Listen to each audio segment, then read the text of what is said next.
what's the best way to protect your wealth right now, and probably what are some of the things we need to look out for going forward as far as growing our wealth and really making the best of this crisis and this wealth transfer that we find ourselves in. Sure, that's a great question, and I like to start with a real quick story. Go back to 1922, the German Weimar Republic hyperinflation, and that's a well-known story. Everyone knows what happened. We don't need to recite that. But there was an individual at the time, and his name was Hugo Stinnes, and I talk about this at the end of chapter the end of chapter 5 of my book, The New Great Depression. Hugo Stinnes saw the hyperinflation coming. And he went out and before it hit and borrowed all the Reichsmarks he could. That was the currency at the time. And he invested in hard assets. He bought coal, steel, shipping assets, railroads, etc. Then he just waited. And here comes the super hyperinflation.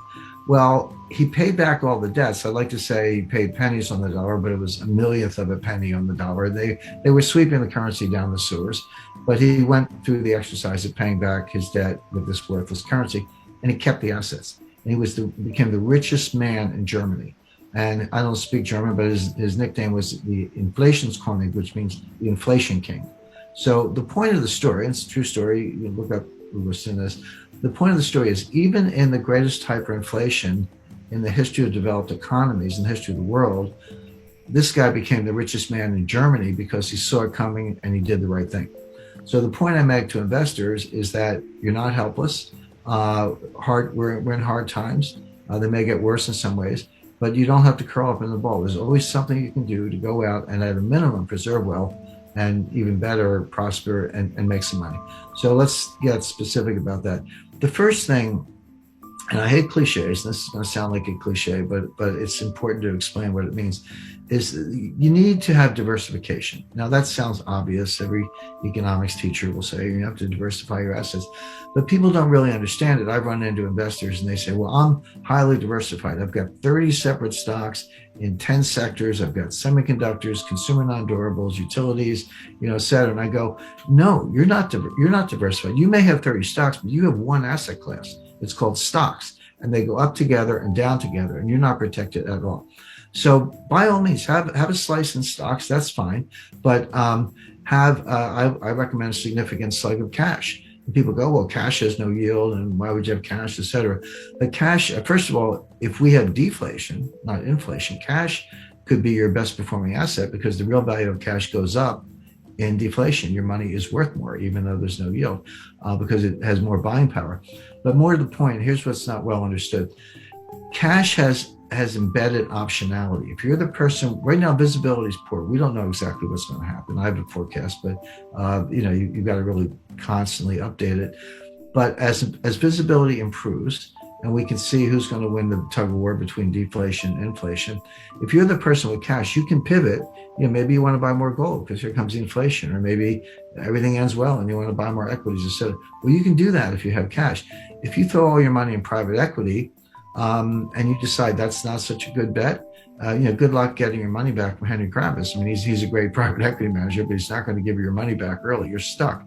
So it's a good idea to keep some cash in reserve. Beyond that, some alternatives, some room for private equity, room for venture capital. I highly recommend residential real estate in what I call go-to locations. Let me just explain that briefly. Right now, we're seeing this in the United States, but I don't doubt you're seeing it in Victoria and Melbourne and elsewhere. People are getting out of the cities. I mean, cities have always been a trade-off. On the one hand, there's noise and pollution, a certain amount of crime and high taxes and all that. But on the other hand, you have museums and cultures and great restaurants, and there's a lot of buzz, and people find it very attractive. And on balance, people have accepted the trade-off. They'll say, I'll take the excitement of the city despite the inconveniences. And they've always been magnets for talent, lawyers, bankers, artists, writers, other professionals, actors, etc.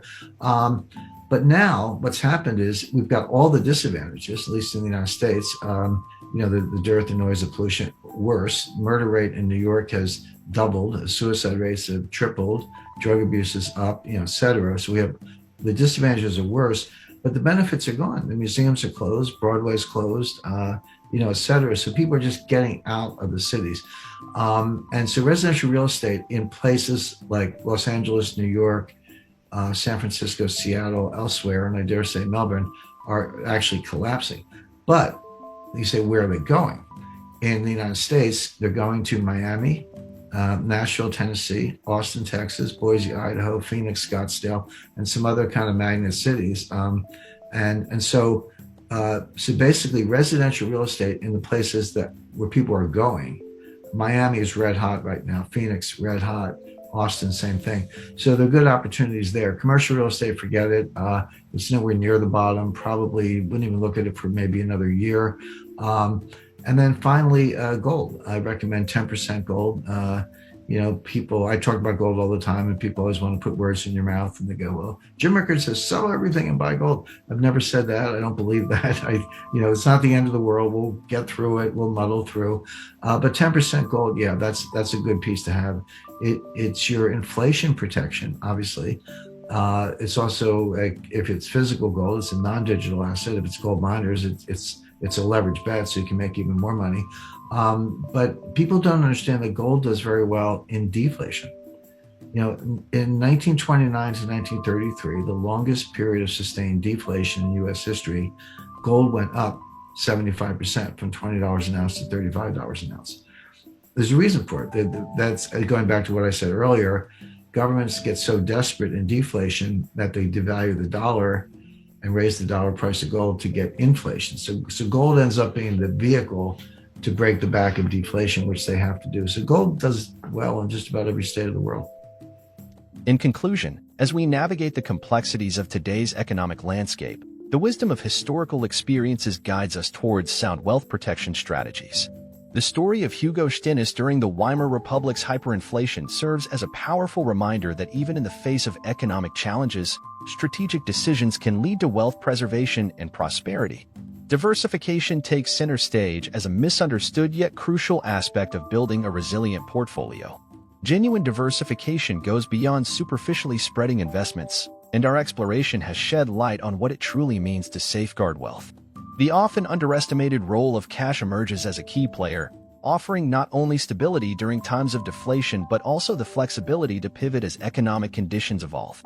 Real estate in strategic locations, venture capital, and a calculated allocation to gold round out a comprehensive approach to wealth management.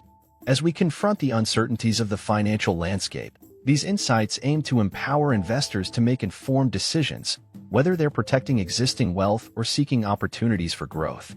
The path forward may be uncertain, but armed with knowledge and a diversified strategy, investors can navigate these waters with confidence and resilience. If you found value in today's insights and strategies for protecting and growing your wealth, don't forget to show your support by giving this video a thumbs up. Your likes and comments are not only appreciated but also contribute to spreading valuable financial knowledge. For more content on navigating the intricate world of finance, wealth management, and economic insights, make sure to subscribe to our channel. By subscribing, you'll stay updated on the latest analyses and strategies to help you make informed decisions in these dynamic times. Thank you for tuning in, and we look forward to having you as part of our growing community. Until next time, stay informed, stay empowered, and stay ahead in your financial journey. Subscribe now for more invaluable content, and I'll see you in the next video.